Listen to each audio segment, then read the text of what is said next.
जैसे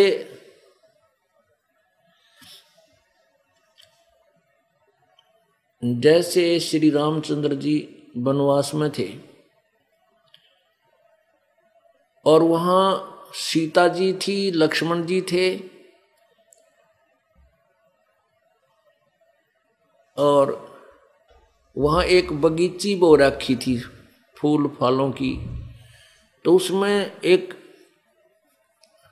रावण का मामा मारीच एक हिरण बनकर उस बाड़ी को तोड़ने लग गया, बगीची को, और सोने का हिरण बन गया, स्वर्ण, बहुत सुंदर था। सीता जी ने कहा कि ये हिरण मेरे लिए लाओ, मुर्दा या जिंदा।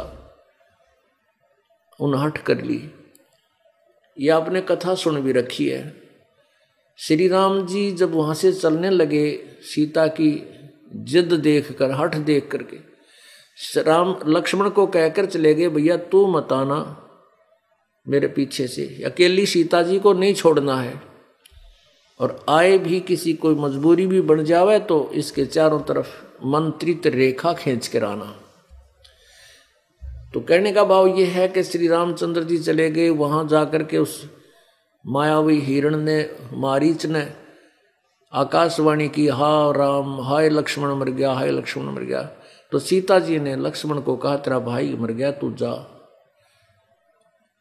अब लक्ष्मण नहीं चाहता था कि मैं जाऊं, कोई आपत्ति ना आ जाए, लेकिन सीता ने कटु शब्द कहे कि तू चाहता है कि तेरा भाई मर जा और तू मुझे पत्नी बनाना चाहता है।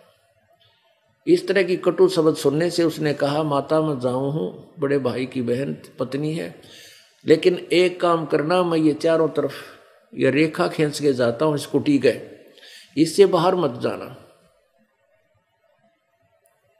ऐसा कहकर वो चला गया। पीछे से रावण ने षड्यंत्र रचा, एक साधु रूप बनाया और आकर के कुटिया से दूर खड़ा होकर कहा, माई आटा देना। अब सीता जी ने कहा कि बाबा जी अंदर आके ले जाओ, ऋषि जी लो आटा ले जाओ। अब जो ही रावण आगे को चला, वो कुटिया से बाहर निकली, कुटिया से थोड़ी दूरी पर वो रेखा थी। रावण निकट आने लगा तो एकदम उस लक्ष्मण द्वारा लगाई गई रेखा से अग्नि की लपट निकली रावण को खत्म करने के लिए। रावण 10 कदम पीछे गया, बैक गिरते, और कहा, माई बाहर आकर के आटा डाल जा, तूने आटा देना है तो नहीं तो साधु रुष्ट हो जाएगा और ये कर देगा और वो हो जाएगा। अब सीता जी ने सोचा, बाबा जी तो है, संत है, और क्या क्या फर्क पड़े है इस रेखा का उल्लंघन करके, अभी डाल के आटा मैं फट वापस आ जाऊंगी। अब उसने यही अपनी सोचते और उस मर्यादा का उल्लंघन कर दिया सीता ने।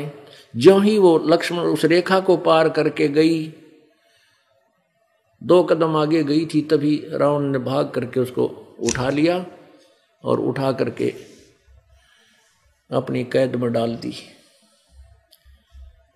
अब क्या जुल्म हुआ, सीता ने तो ये सोचा था क्या फर्क पड़ा है, रेखा को पार कर लेती हूं और शीघ्र ही वापस आ जाऊंगी। वो बौड़ी बूझ थे, इतना कुछ कह के गए थे कि तू इससे बाहर मत निकलना, वो मूर्ख थे क्या।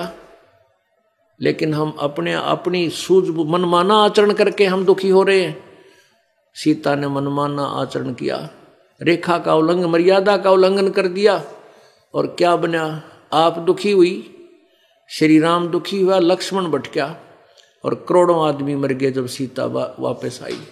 तो पुण्यात्माओं, परमात्मा की जो मर्यादा है इसको तुम तोड़ दोगे या लक्ष्मण की ऐसी रेखा समझ लेना, काल तुरंत आपको चक ले जाएगा, फिर नहीं बात सूत में आओगी। तो जब तक हंसा हमरी आना और काल लगे ना तेरा बण, कहते जब तक ये आत्मा मेरी मर्यादा में रहेगी तब तक काल, तेरा कोई भी अटैक, किसी प्रकार का भी झटका इन पुण्यात्माओं को नहीं लग सकता। तो हम परमात्मा की बात को, तत्व ज्ञान को महत्व कम देते हैं और संसारी लोगों की बातों को तुरंत ग्रहण कर लेते हैं, उन्हीं को उसको आचरण कर लेते हैं। उसके बारे में बता रहे हैं कि संसारी दी गल्ला चिन्ह नहीं बूझे शब्द जो गहरे नू, ये मुर्दों से ती प्रीत लगाव न जाने, सतगुरु मेरे नू मैं तो दे दिए बाल्यम बैरे नू। संसारी लोगों की बातों को तो तुरंत मान जा, और हम ये गहरी बातें जो बहुत गूढ़ रहस्य आपको बता रहे हैं, यथार्थ ज्ञान बता रहे हैं, इनको सुनने को तैयार नहीं, इनके ऊपर आचरण नहीं करते। और मुर्दों से ती प्रीत लगाव न जाने, सतगुरु मेरे नू। मुर्दों से ती, जैसे प्रत्येक गांव में और प्रत्येक नगर में, शहर में कितने पीर की मड़ी पाओगी, और कहीं पर कोई बाबा जी की, कि हमारे यहाँ बाबा की पूजा करती, जोड़ डाले बाबा की, फलाने बाबा की। और परमात्मा कहते हैं उन मुर्दे जो मर चुके हैं उन मत प्रीत लगावें, और ना जाने सतगुरु मेरे नू। जिंदे सतगुरु को छोड़कर उन मरे हुए बाबा जी और उन गुरु, पीर माने गुरु, वो नकली पीर गुरु हुआ करते थे, वह भूत बन गए। और वो भूत बन के जहाँ उनके अंतिम संस्कार किया था, उस अपने शव के उस ऊपर बनी हुई यादगार के वहीं चक्कर काटते रहते हैं।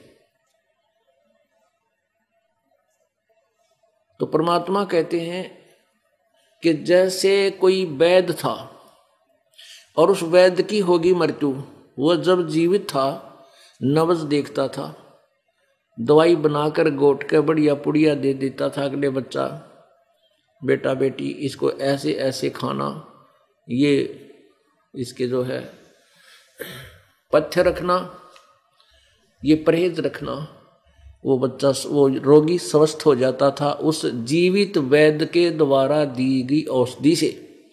अब वो वैद्य मर जावे, उस वैद्य की मृत्यु हो जा, उसके बाद उस वैद्य के जहाँ अंतिम संस्कार करे वहाँ यादगार बना दे कोई, और फिर वहाँ मत्था टेक कर नो कहे वैद्य जी मुझे स्वस्थ कर दो, हे वैद्य जी मुझे स्वस्थ कर दो। क्या ये बात न्याय संगत है? नहीं। अब वहां वो वैद्य नहीं है जो नब्ज देख करके दवाई देता था, रोग को पहचान लेता था। वैसा ही वैद्य और जीवित ढूंढना होगा, और उस वैद्य के पास जाकर के आपने वो दवाई औषधि लेनी होगी। इसी प्रकार जो संत गुरु पीर मृत्यु को प्राप्त हो चुके हैं, उनकी यादगारें बनी हुई हैं, उनकी हम वहाँ जाकर के कोई मन्नत मानते हैं, कुछ कुछ करते हैं, मन्नत मांगते हैं, वहाँ कुछ संकल्प करते हैं, फिर वहीं डाल आते हैं। तो उन मरे हुए गुरु पीर के उन यादगारों पर जाने से आपको कोई लाभ नहीं होगा। आपने जीवित संत गुरु ढूंढना होगा जो तत्व ज्ञान से परिचित हो, पूरा ज्ञान हो, समाधान हो, उसको नाम देने का आदेश हो। उस संत से आपको पूर्ण लाभ मिलेगा।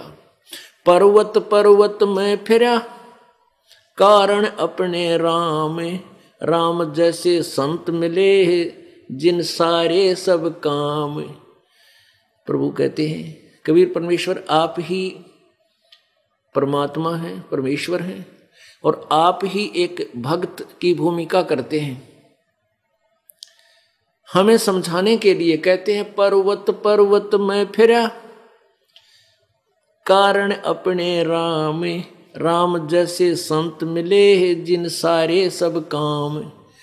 परमात्मा की तलाश में, और पर्वत पर्वतना जिसने भी जहां बताया वहीं घूम रहा था, लेकिन उस परमेश्वर जैसे संत मिले, पूर्ण संत मिले, उनसे जब उपदेश लिया, उनके बताए मार्ग से साधनाएं की, तो फिर हमारे सारे काम सिरे जो भगवान करता है, जो परमात्मा से लाभ मिलते हैं, हम सुना करते हैं, तो वो वहां नहीं मिले जो इधर उधर हम भटक रहे थे, उस संत के पास मिले,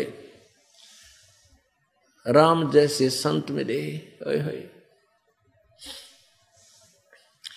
कबीर परमेश्वर कहते हैं मम संत मुझे जान मेरा ही स्वरूपम। जो मेरा प्रतिनिधि मेरे द्वारा भेजा गया संत है उसको मेरा ही स्वरूप समझना, अर्थात मम संत मेरे संत को मुझे ही समझ मेरा ही स्वरूपम। पुण्यात्मा जैसे प्रधानमंत्री जी अपना कोई रिप्रेजेंटेटिव, अपना कोई जो है नुमाइंदा प्रतिनिधि यहाँ भेज दे इशार में और उसको पावर दे देता है, इतनी पावर दे देता है कि वो प्रतिनिधि यहाँ के मुख्यमंत्री से भी ज्यादा लाभ आपको दे सकता है। तो उसको प्रधानमंत्री कहो चाहे वो प्रतिनिधि कहो, क्योंकि उसके पास पावर प्रधानमंत्री वाली ही है। तो ऐसे ही परमात्मा कहते हैं मम संत मुझे जान मेरा ही स्वरूपम। मेरे द्वारा भेजा गया जो संत है उसको मेरा ही स्वरूप समझना, अर्थात उससे तुम्हें वही लाभ होंगे जो मैं खुद दूंगा।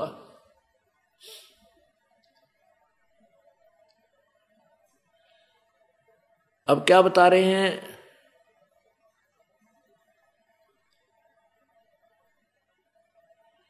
मुर्दों से ती प्रीत लगावे न जाने सतगुर मेरे नू।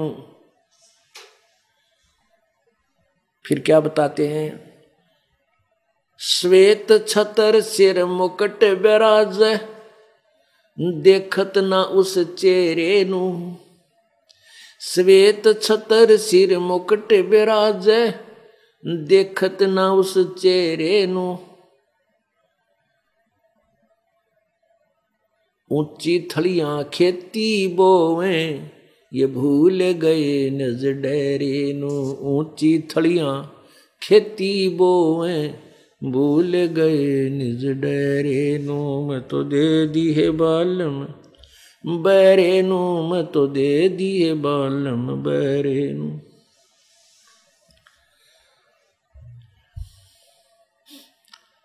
पुण्यात्माओं, अज्ञानता के आधार से हमने परमात्मा की परिभाषा क्या सुन रखी थी कि परमात्मा निराकार है, उसका केवल प्रकाश ही देखा जा सकता है।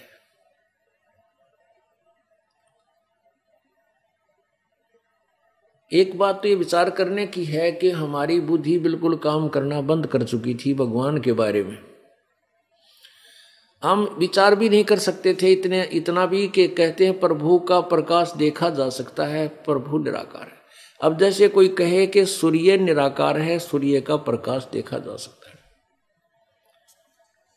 ये बात कोई जचने वाली नहीं है कि हमने सूर्य का प्रकाश देखा, सूर्य कैसा है कि वो तो निराकार है।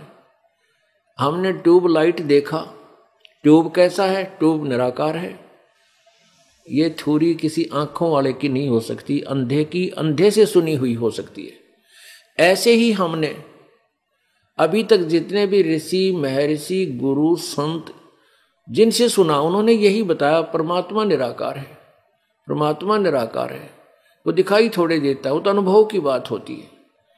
और फिर कहते हैं परमात्मा का केवल प्रकाश देखा जा सकता है, शरीर के अंदर समाधि दशा में प्रकाश देखा जा सकता है। भले आदमी अब परमात्मा बिना प्रकाश किसका देखा?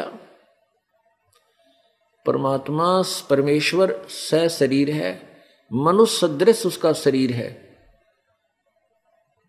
जब तक हम तत्वज्ञान से अपरिचित रहेंगे हम भक्ति नहीं कर सकते, हम पूर्ण लाभ प्राप्त नहीं कर सकते। जब तक हमारा पूरा सब कंसेप्ट क्लियर नहीं होंगे तब तक हम भक्ति मार्ग पर अधिक समय तक नहीं चल सकते। जिस समय आपको परिपूर्ण ज्ञान हो जाएगा फिर आपका मोक्ष निश्चित है, क्योंकि आप डगमग नहीं हो सकते, आप पथ भ्रष्ट नहीं हो सकते। रास्ते से भ्रष्ट होकर के दिशा भ्रष्ट होकर के दूसरी दिशा में चल करके कुमार्ग पर चल कर हम अपने निज घर नहीं जा पाए। अब हमें दृढ़ विश्वास हो जाएगा कि जिस मार्ग पर हम चल रहे हैं ये अपने निज घर का है, हम कभी डगमग नहीं होंगे। थे 100 आदमी बैक आए हमें।